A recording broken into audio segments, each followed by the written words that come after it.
Okay, why don't we kick it off? I just started recording this session. As I mentioned, there were a few others that wanted to join, but weren't able to for the schedule. So we will be posting this, and it'll be a good reference for anyone else that wants to join later.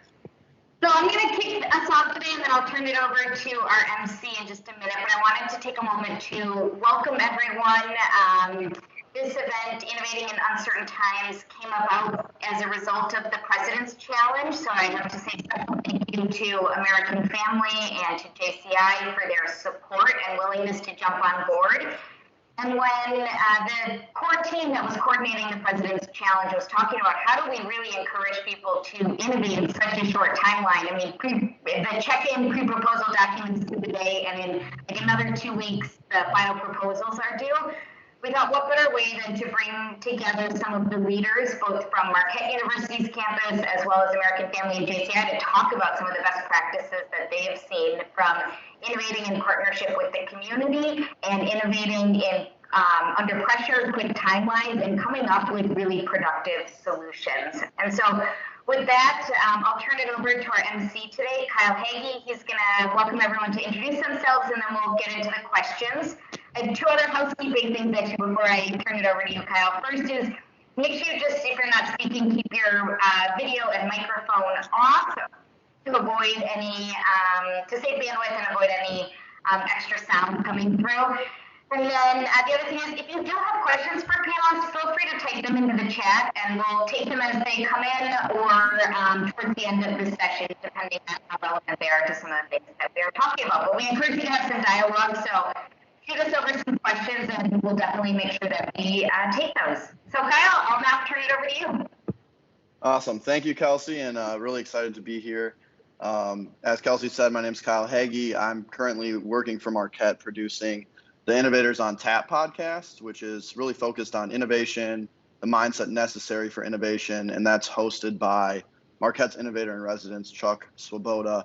And then I also founded and continue to run Bridge the City podcast with 5 other colleagues of mine, and that's really a community-focused podcast, trying to amplify voices in Milwaukee that are doing some amazing work.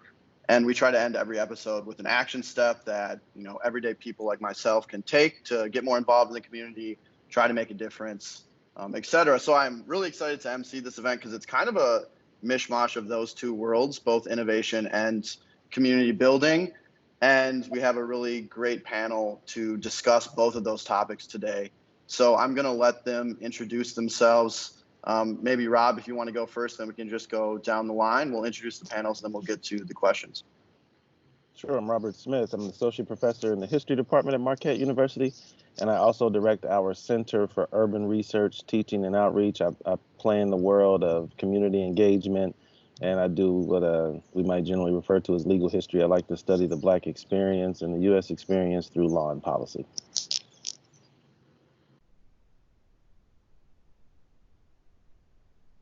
Thank you. If either one of the panelists want to go next, is good. I can go.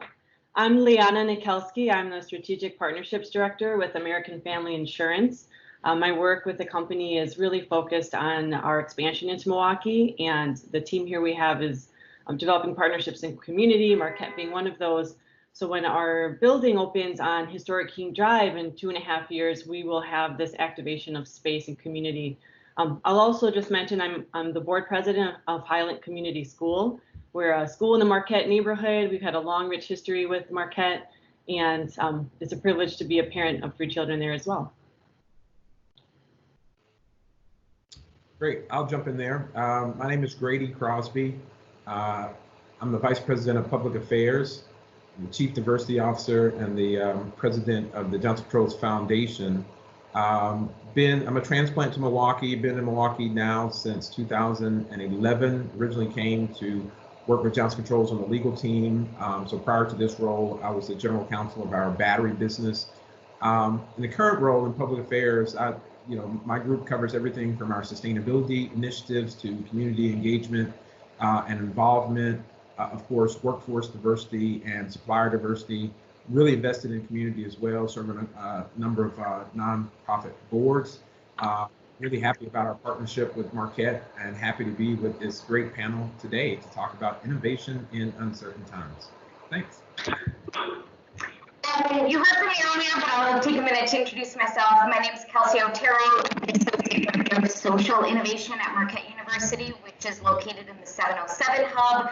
For those of you who are not familiar, the 707 Hub is Marquette's Innovation Center for students, and we also support faculty and staff from all across campus. And I am lucky to be part of the President's Challenge team, helping with some of the elements of innovation. Kyle, back to you. Awesome. Well, Rob, Liana, Grady, and Kelsey, thanks for being on this panel. And I just want to highlight something that Rob said before this all got started. Obviously, I'm from Minnesota, from Minneapolis. I went to school in Minnesota for undergrad, and I'm sure many people are aware of what's going on in the city and the events that transpired just a couple days ago.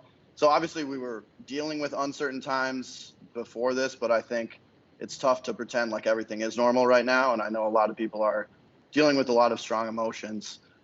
So we'll give everyone some slack, but I think it underscores the importance of the topics we're going to dive into today, even more so. So I'm really excited to get into those. The first one is all about community building, so it couldn't come at a better time, I think. Something that I've done is I've had to collaborate in a lot of different ways with new organizations because of this. Technology has allowed us to connect with different groups that we might not have been connecting with before. So I'm curious, how do you successfully collaborate with the community? Like, what is the strategy and what does that look like from maybe an individual perspective and also an organizational perspective?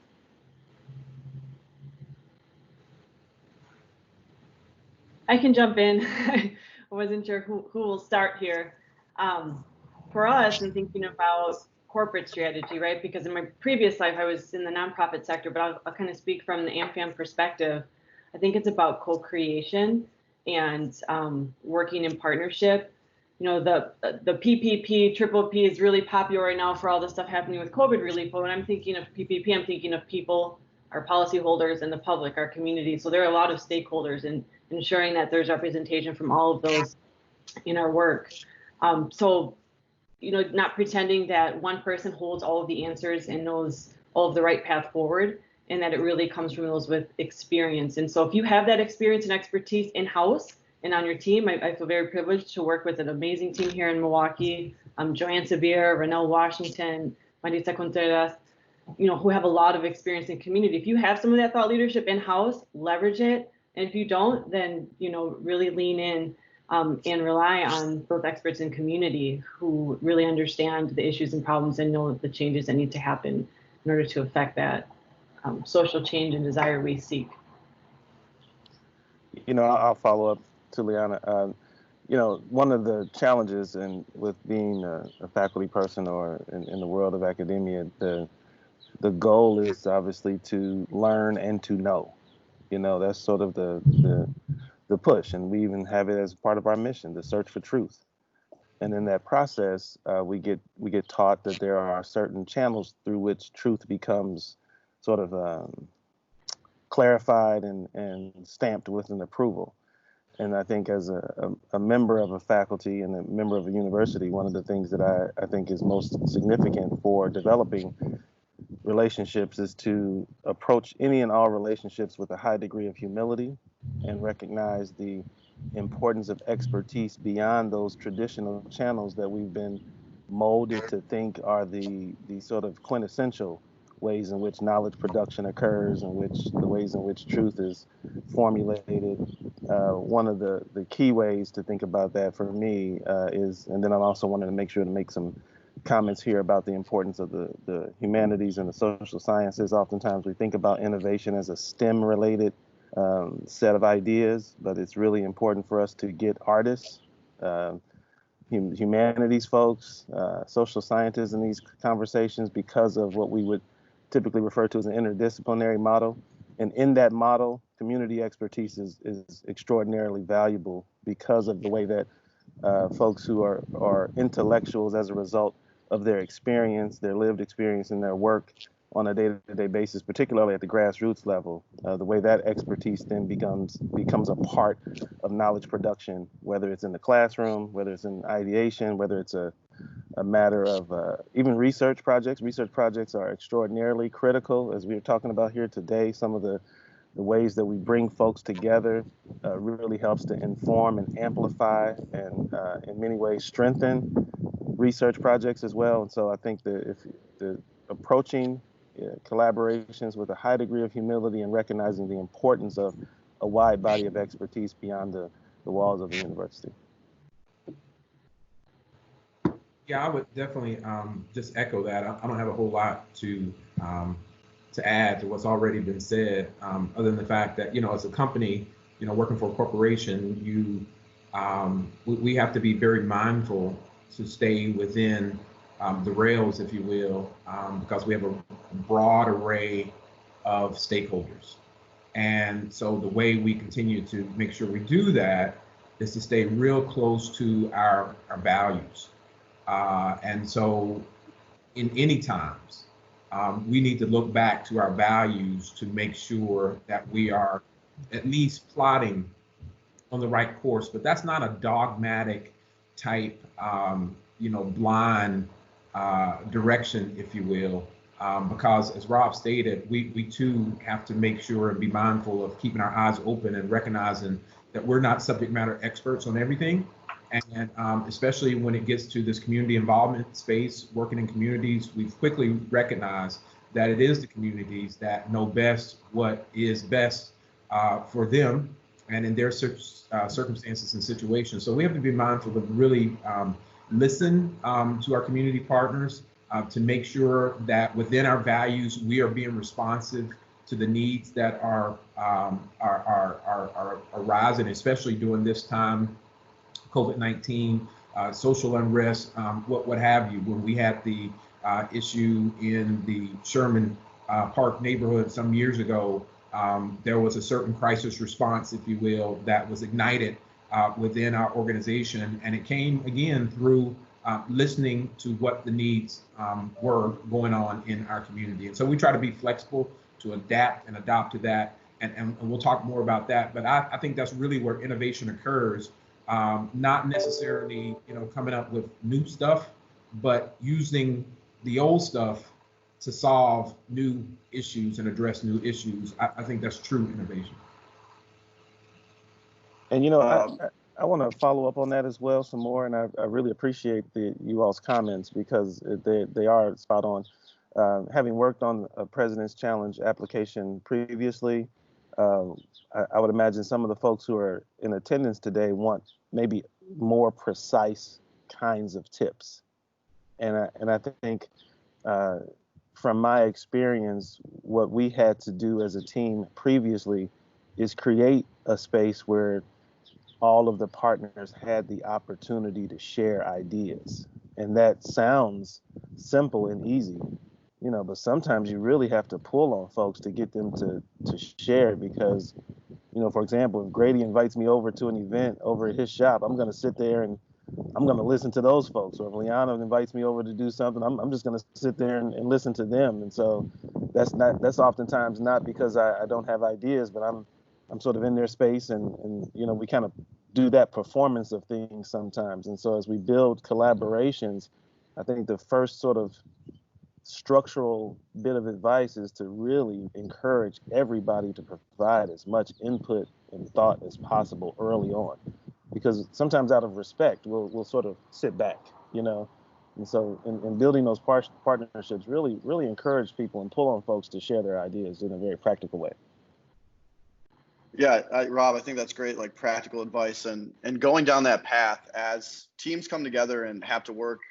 They have to decide on like what their project is going to be. And obviously you're only going to be able to really do one project or focus your energy on one thing. And that requires reaching a consensus within your team of what you want to advance, which can be really tough to reach consensus. And typically what I found is you actually can't get fully to consensus. Not everyone is going to be 100% on board. So if you can't get to consensus, what are some strategies teams can use to make sure that everyone on their team still feels like they've been heard, their input's been valued, like they're still going to be part of the process going forward? Well, I think Rob, hit on it, is trying to create those environments where people feel comfortable to be able to share ideas and not only share them, but feel as though they're being listened to and their input is necessary and needed. You know, we never can necessarily do anything, you know, by consensus. At some point, somebody has to make a decision, and we have to go in a particular direction. But the process to get there should be as inclusive as possible. You know, for my role sitting as the Chief Diversity Officer, one of my jobs is to make sure that we are creating environments within Johnson Controls where everyone feels like they're part of the solution. From my training as an attorney, I know that sometimes perception is greater than reality. And so,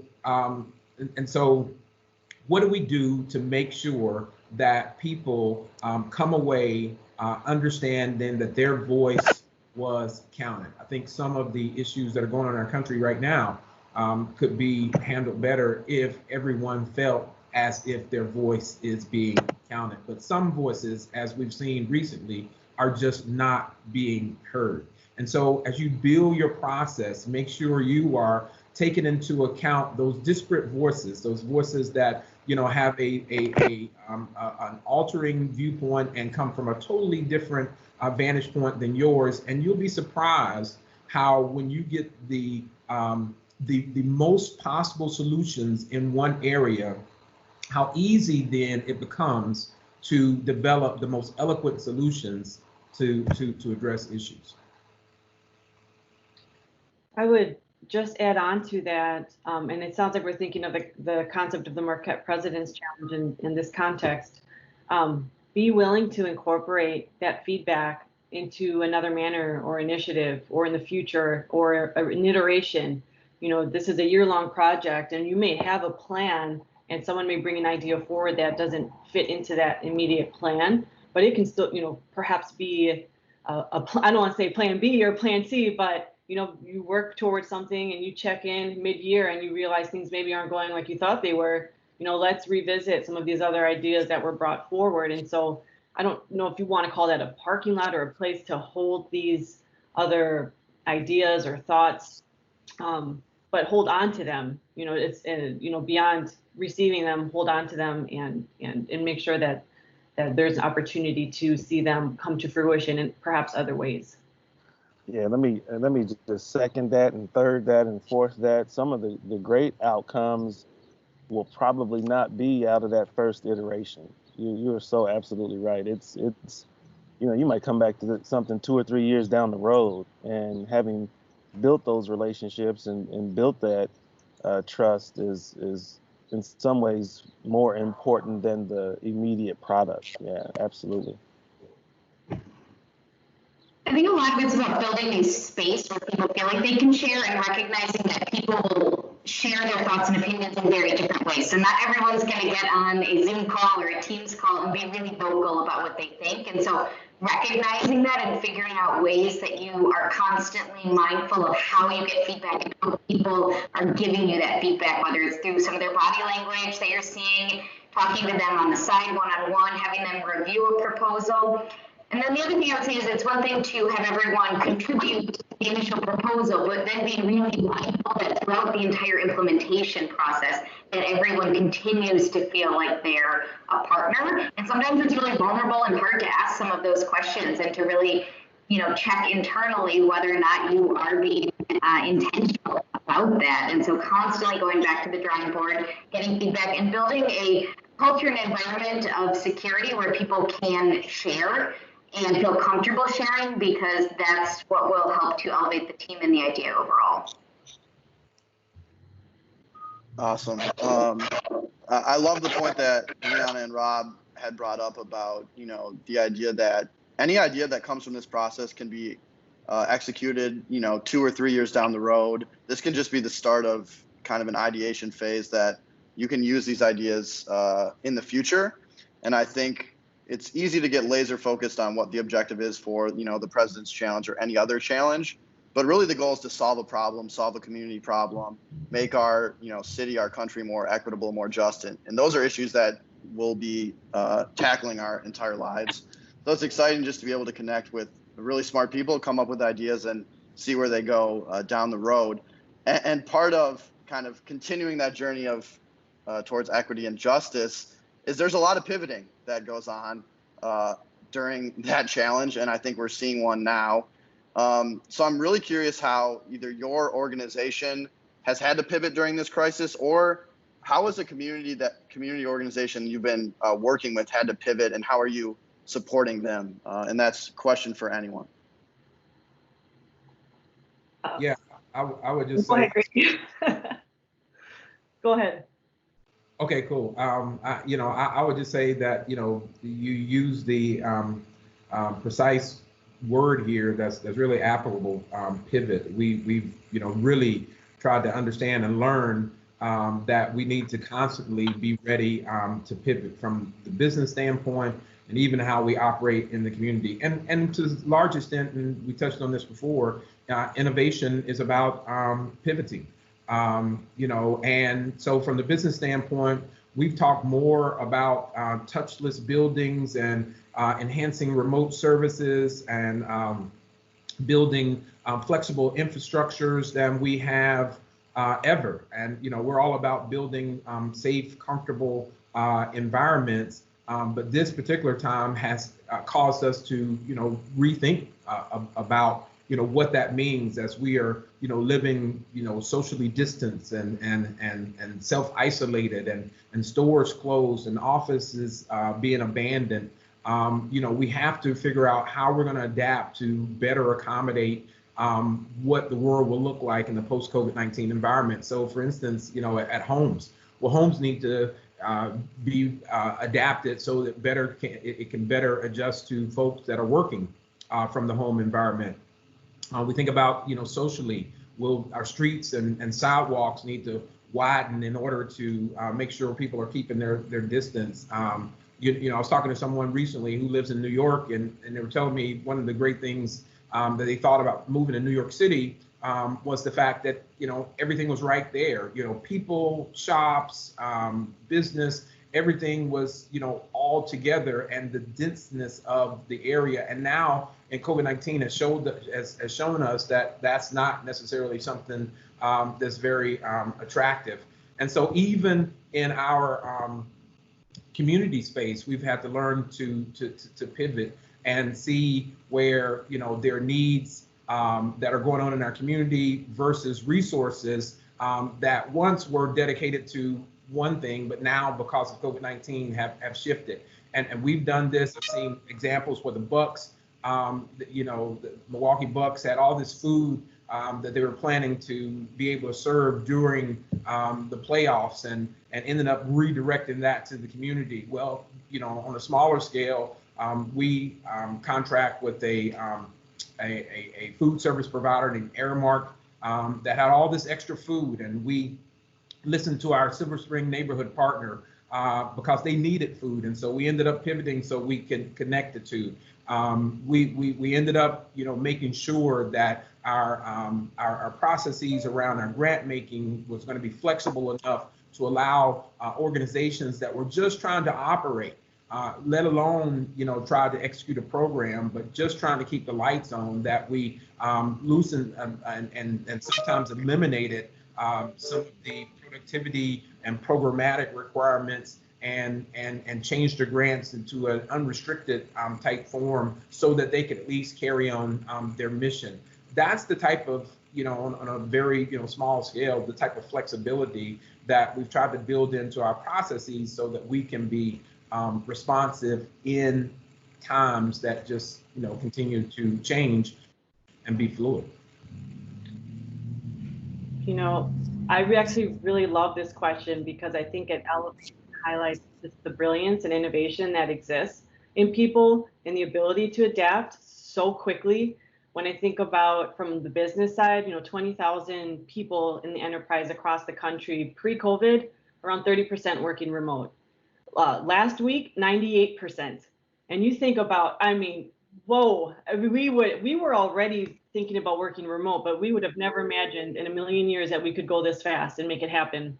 And then to your point, Grady, on the community side, it's been incredible to see how organizations have adapted and transitioned. You mentioned the Sherman Phoenix earlier, and I know Johnson Controls has been a big supporter of that project.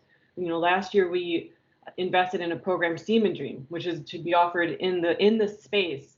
COVID hit, and there was a desire to bring the program online, virtual STEAM program for students. We invested a little bit more, and now there's a 4-week cycle of STEAM program, and it's students and accompanied with laptop donations. The Commons, another program serving university students, they work with students through this in-person programming around innovation and sprints, 6-week sprints each semester. COVID has completely transformed the programming. They're offering a virtual intern program now this summer. 650 students have applied to participate, and they can only accept 75. But I mean, how amazing to still be able to provide a meaningful opportunity for these students to still learn, engage, gain that employment experience in light of everything that's happening. So I just think that, if anything, this crisis has elevated our ability to adapt, to pivot. And Rob, when you mentioned earlier the current state of affairs, what really excites me is if we can move this quick, like we've proven to ourselves that we can implement change fast. It's a matter of being intentional, recognizing the issue at hand, and then making it happen. Yeah. Absolutely. And the word that comes to mind that I've sort of been most impacted by over the last couple of months is essential. Our essential workers, what matters and issues at home, if I'm working from home, are most essential. What are the things that I absolutely need to do? What are the things that absolutely have to be accomplished? And I think that this particular moment has taught us a lot about what essential really means, what's really, really and truly important. Mm-hmm. And one of those things that, in reference to the question around pivoting, is education, particularly for our young people. We've been talking a lot about this moment because of the very real and scary and difficult healthcare realities. But what we've left out of our conversation largely is the impact on our young people and their educations. We've talked about missed graduations and missed proms, but we also know that online learning has its limitations, and working from home and children learning and all that we've kind of flirted with this topic, but we haven't really gotten into the essential realities of what it means for this significant interruption in the education of our young people. Leon and I, we're both parents at Highland, so and this is not a knock on our teachers. Let me be really, really clear about this. This is not a knock on our teachers. We have, in this particular moment, an opportunity to advance digital learning in ways that we probably hadn't thought before. We've been, you can get online and you can get some pretty cool stuff here and there. You can, we've got Alex and other programs that we can use, but more than ever, what I've learned is in this pivoting moment is that we have to do a better job broadly as a nation to provide more academic and learning resources so that our young people are continuing to grow in this world where they've been disrupted so significantly. They're missing out on important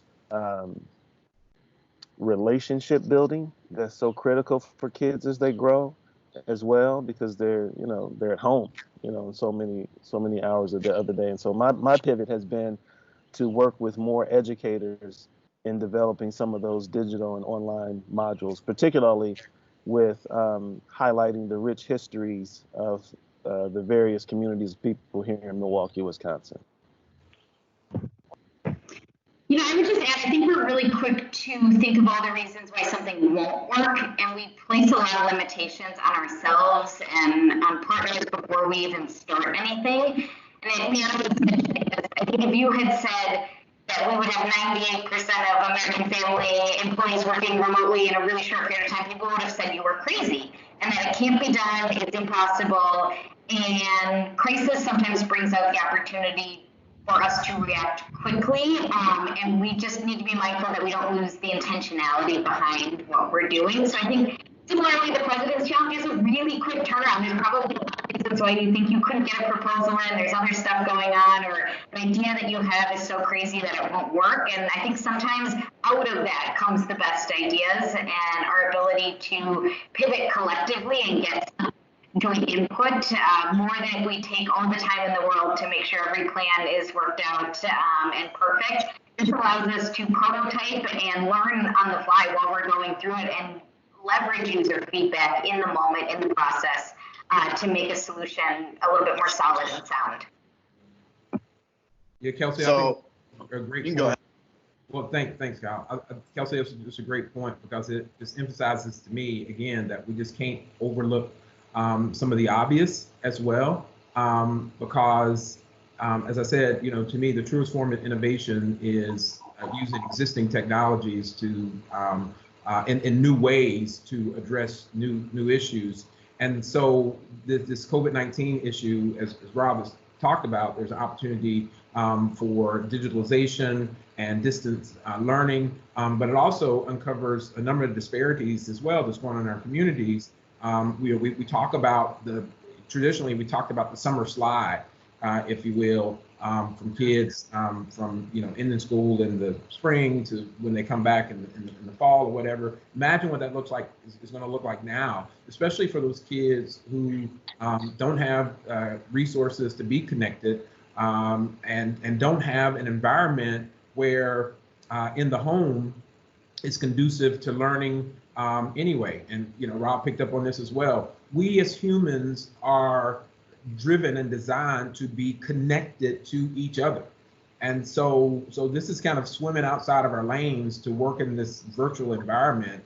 And so how do we address that? There's so many issues that are ripe for community and business and the academia to step up and help the world resolve. We could run president's challenges like this 24/7 and only touch the tip of the iceberg. Great. I love that point about the disparities that have been highlighted. And that's what I was thinking about when you all were talking. And, Liana and Rob and Kelsey all talk about the speed of which things are changing and being really intentional. When we're intentional, change can happen really fast.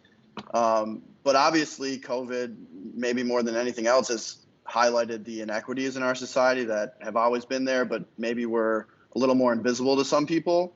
I know Rob was talking about essential being this key word, like who's an essential worker, who's not an essential worker, what does that mean? And so on one hand, change is happening really fast. On the other hand, people are like, I can't wait to go back to normal. But clearly, like, normal wasn't working before.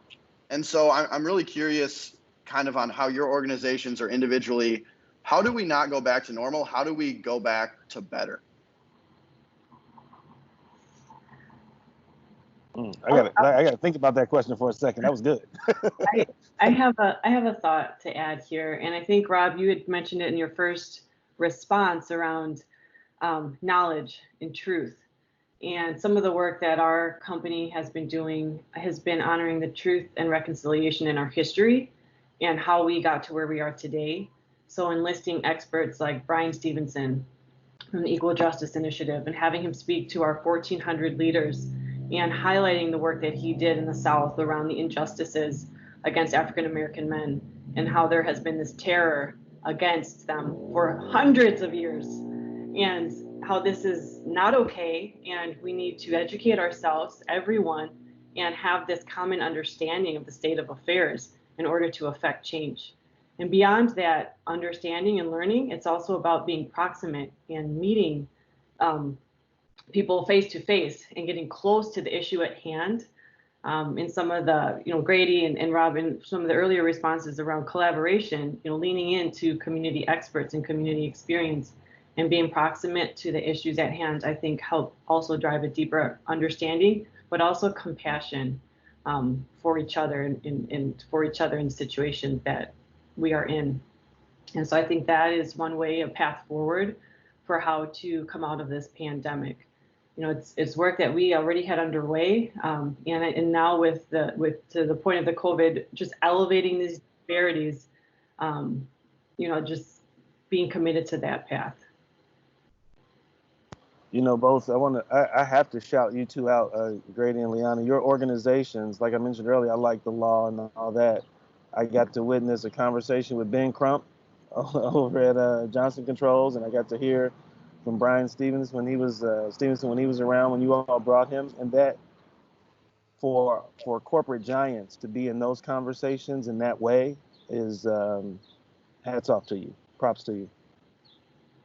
Yeah, I'll never forget, having been with us. One of the things that, Ben said, and Ben, of course, all over the news lately, is that, in terms of, Cal's comment about, going back to normal, we really need to figure out again the fact that there's not going to be a normal. How do we build it back better? So we're going back to something better. And Ben was talking about an old quote, but the way Ben said it was just so cool. He was just talking about a mind that's allowed to be bent will never return to its original form. And so that struck me, that Ben was talking about, the things that we're going through are things that we have to learn from. And this whole conversation has been about innovation and learning and listening to people, but it's so critical. It's worth emphasizing again. Knowledge is great, and we all need knowledge. But I would submit that wisdom is even better, and that's the application of knowledge to what we're learning by going through what we're going through. If we don't grow through situations that we go through, we end up just going through what we go through. So we really have to understand, what are the lessons of COVID-19? What is it teaching us that we need to take forward to understand how we build it back better? And it's okay that we have to go through circumstances and situations like this to get those lessons. Everybody wants to be on the mountaintop, and the mountaintop is great because everybody's patting you on your back and you're doing a great job. But I again submit to you that there are some lessons that we have to learn when we're in the valley that will really build our resiliency going forward. I told you that, working for a buildings company like Johnson Controls, we understand that innovation comes from tough times. The antibacterial brass doorknobs, if you will, to well-ventilated boulevards, and our cities having sewage systems, all were shaped by disease back in the 19th century, if you will. And this COVID-19 situation is going to teach us how we build buildings back better going forward. We don't want to be caught in building the last of something. We want to be contributing to the first of what's new and building it back better. So one of the things you may see in buildings is that we were talking more about these open concepts. Maybe not so much now from the lessons that we've learned from COVID-19. We talked about, and we see these, shrinking desk sizes and more, core team collaboration. Maybe people do need a healthy space in the building environment to make sure they're feeling safe and comfortable. Probably need more stairwells to be incorporated within buildings so that we can alleviate situations of overcrowded elevators and things of that nature. These are lessons that we're learning on the building side. Now, what can we learn on the community side to make sure we're building our communities back better? We need to address the disparities in healthcare. We need to address disparities that are, as I talked about with regard to remote learning. What do we learn in order to build this thing back better? And to both of your points, if I were to start there with humility as a part of shaping those conversations, as a sort of the values that ought to go into these collaborations, then one other important value in this moment and moving forward to be better is compassion. Compassion doesn't cost anything. Compassion doesn't weigh us down. It doesn't come with a price tag. In fact, being compassionate makes us all better. Being compassionate allows for us to think better. It allows for us to see other people, to actually see them, whether we agree or disagree with them. That's not the point. But compassion is critical in this moment, and we've seen it role modeled, and we've seen it operationalized in so many brilliant ways. And I think one of the core components that drives the spirit of this particular challenge in this moment is compassion, you know? And this is, again, where I'm going to encourage the folks who are putting teams together, get an artist in your conversation. You know, artists feel, they teach us how to feel over and over. There's nothing a scholar can do to make you feel in the way that an artist can. You know, we're just not built that way as academics. You know, get some folks in there that forces your team to be true to the human question, because that's what we really need to have moving forward, I think. So I want to go back to your question originally and not lose sight of that, because I think it's important for us to always remember and remind ourselves that normal wasn't great. And I hear a lot of my friends and people talk, and they're like, I can't wait to get back to normal, like you were saying. And I think we need to call that out a little bit more and remind other people that just because what normal was for them does not mean that that was the same exact normal for everyone else. And I think to have that knowledge and not take action is lazy, probably.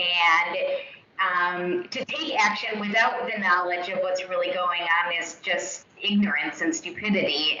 And so we're at kind of a crossroads where there is an opportunity to recognize and remind ourselves that there is a chance for this can be a moment where we can be better as a community if we choose to leverage that opportunity to identify inequities and work in small ways through the President's Challenge to make things better. And I think that's the whole point of this. And it's an opportunity for anyone who has felt like there are inequities that exist to take action, partner with people who have lived experience, and make some impact within more. Yeah, I love this conversation. I'm very motivated right now. And Grady, I just want to give you props for the mountaintop and valley metaphor. That was beautiful. And it made me think of, you know, when a crisis happens, like people's real values come out. You know, it's easy to maybe look like a good person when you're on the mountaintop. When you're in the valley, it's really important, like how you act is who you actually are. And so I'm curious, as we're going through this crisis, we're having to do things in new ways. We're having to work with new groups of people. Like, what are some of the values, the strengths that you've seen Milwaukee really have in this moment that maybe you weren't aware that we possessed as a community? And then maybe what are some of the weaknesses, some of the things that Milwaukee needs to work on going forward to make sure that we're, you know, living up to these values that we espouse? I'll just jump in real quick, and Leanna really picked up on this. To me, what's been very impressive from a community standpoint has been agility and the speed to which some of the issues that have come up have been addressed. We talked about some of the food disparity issues, but GMF, United Way all came together to develop a COVID-19 crisis team that right after this call, I'm joining our weekly call there. And from areas such as, again, food to education to work, are all areas that different companies and community leaders have gotten together to figure out, you know, what are some initially short-term solutions that can develop into long-term solutions to help us bridge this period that we're in right now. So the responsiveness and the agility have been things that I've just been very impressed with regard to this community. Remember, I'm a transplant to the community, having come from North Carolina, and Milwaukee has definitely shown some resilience.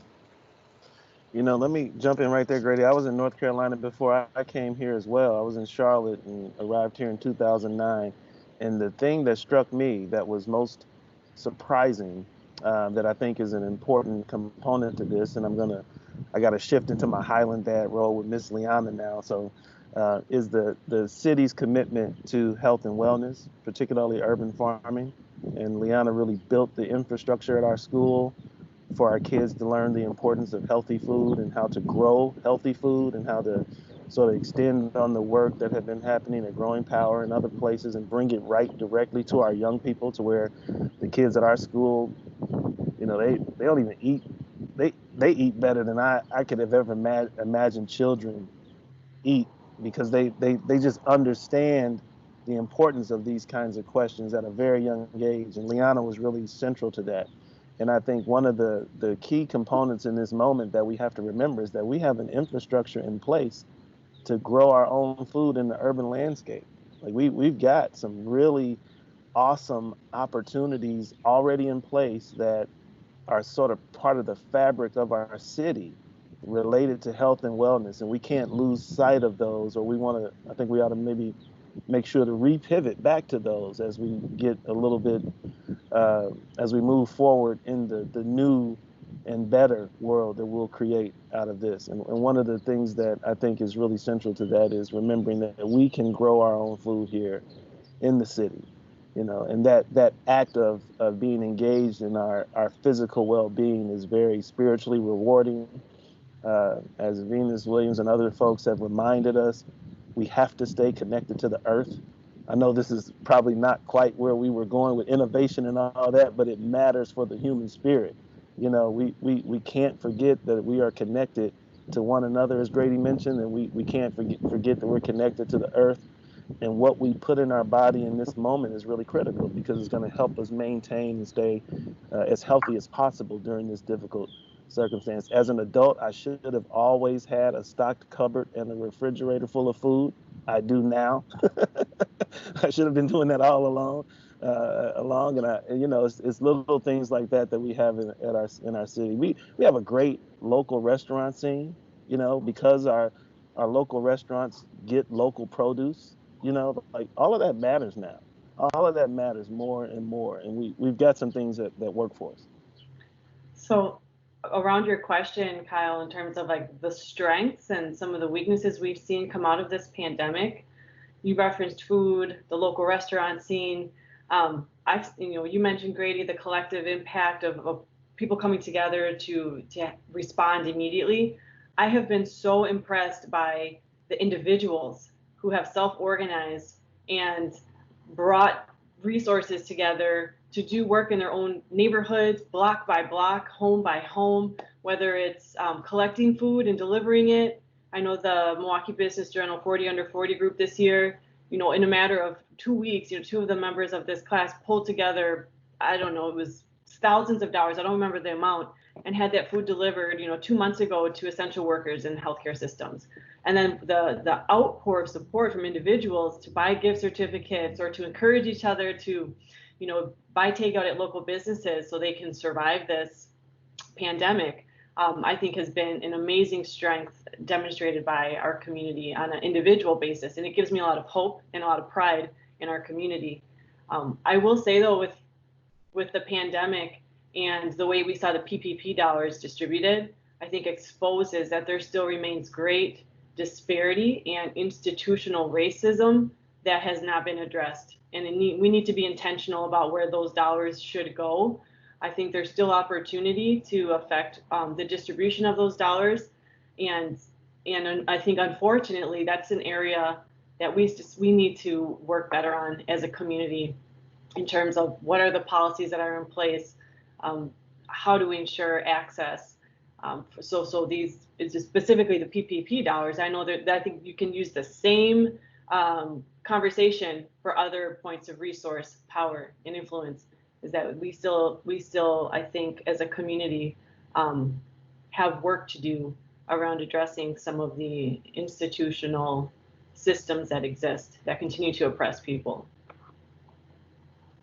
That's a great point, Liana. And I just want to be conscientious of time. And so I think maybe as part of a last question, I want to touch on how do teams know, or how do people know that they're actually making a difference? I think it's, at least for me, it's really easy to fall in this trap. Like, I go to a conference, I listen to a talk. Oh, look at me, I'm such a good person, I'm doing all this good thing. And then at the end of the day, I'm like, did I actually do anything though? And so as teams come together for this President's Challenge and we're just collaborating with new groups, how do you make sure that like the work you're doing is actually having an impact? And maybe impact can be defined very broadly or very specifically. And just what advice would you have for people who want to get involved? Like, here's how you can actually go make an impact. Well, let me start with the essential. when your feet hit the floor in the morning, you did a great job.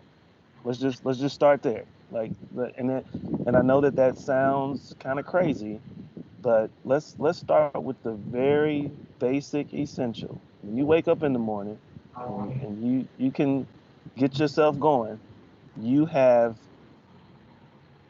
experienced and you have done something that is in some ways in this moment almost revolutionary. So let's just start there. Hit the floor. Good job. You know. Rob, I can definitely relate to that, man. It's always a blessing to be on the wake up list every day, because you're right. Some people don't get afforded this opportunity. So this is a real tough question, Cal. What everybody is trying to strive for. How do we get impact? And you can make the same speech to a room of 1,000 kids, and only one kid really gets it and changes his or her path. Have you made impact? I would argue that you have. So we get out into all these quantitative and transactional measures of impact.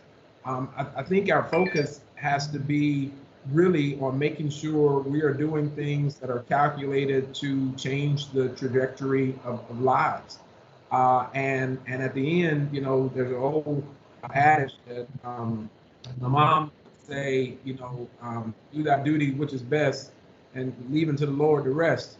It's only so much from your space that you are going to be able to do, but don't give up. Don't give out. Don't get weary in work in well-doing, because sometimes we never know the impact that we have. I tell our executives at Johnson Controls, when you go over to one of our community partners, places like Silver Spring Neighborhood Center, and you read a book, it's not because you read so eloquently that really impacts the kids. It's because they're seeing an adult, male or female, black or white, Latino or Asian, that's well dressed, that has a job, that's talking about their career, and these are examples that they may not necessarily see. So your presence alone, saying that you care, is making something. So it's an age-old question, but I would just say, you just got to keep your hand on the plow, if you will, and keep plugging along, and you just never know what life you're going to touch along the way. I'll add, I think it's a balance between qualitative and quantitative. I think there's value in tracking the numbers, while it can't be only transactional, to your point, Grady. But when we have something like our Institute for Corporate and Social Impact, it's a social impact investment fund. We want to track those dollars of investment, because the more that grows, and if we're tracking on the profitability of those social enterprises, we're validating the business model, we're influencing others to get into this space of corporate social responsibility. Like there's value, I think, and impact in the growth of that investment. But in terms of stories, yeah, I think, or qualitative, I think there's huge power and impact in storytelling. That one student in those 1,000 students you mentioned, Grady, we might not see the impact in this year, but boy, 5, 10, 20 years, that student could grow to impact an additional 1,000 students. And that's, I think, the hard part. You can't measure, but it's like that ripple effect. And I think it's important to have a balance of both, sharing impact through the stories that occur through this work, but then also through the quantitative analysis. And I think what you all are sharing with us and instructing is that we're a part of an ecosystem. That ecosystem runs from the individual up through the organization. It runs from the text message you send to somebody who maybe lost a loved one, up through your organization's ability to provide protective equipment and or food to people. Like we are all a part of this broader ecosystem, and I think, like you all have said, every little thing and every big thing matters. In some ways, the little things matter as much as the big things from a day-to-day basis. I would also add that it takes some level of humility to ask for feedback and gather some of the stories and document those along the way. So that takes time too. So you have to be willing to put time into that. That can be a really cumbersome process. You have to be open to getting the feedback, and then you need to stay married to the process. So as things change and you get more information, a lot of times people will become so wed to their original idea and they're unflexible and unwilling to change. And I think where you see real impact and know that you're making an impact is when you can get that feedback and pivot quickly and continue to evolve your ideas so that you are solving problems and you're not so entangled with this original brilliant idea that you had. And that allows the community and those that you're serving to continue to evolve and be part of the solution and be willing to give feedback so that you understand the impact that you're making. And yeah, I love that point, Kelsey. And Rob, I think you really touched on kind of what I'm going to take away from this. When you said sometimes just waking up is good enough, Grady, I think you used the wake up list. I hope that everyone listening and everyone participating in the President's Challenge understands that it is really tough, to Leanna's point. Like, you can get bogged down by trying to measure impact. It is important, but stories are also important. Sometimes it's just trying and promising that tomorrow you can try again, and that we are creating an ecosystem, creating a community here that's really dedicated to making Milwaukee the best place it can be. And it's in no small part to the amazing panel we had. So I want to thank you, Rob and Leanna and Grady, and obviously Kelsey, for taking time during these crazy times to speak and participate with the President's Challenge. I know Marquette and the community really appreciate your time. And I think the one word that I heard over and over again is compassion. So I hope everyone's compassionate to themselves and others during this time. So with that being said, I'm just going to pass it back to Kelsey, and she can kind of end this all. But thank you to all the panelists once again. Thanks to everyone for joining. We will post this online. Feel free to share it. And then the last comment is a reminder that your check-in documents are due today. So if you have any questions, reach out to innovation@marquette.edu. Thanks. All right, thanks everyone. Thank you all. Bye.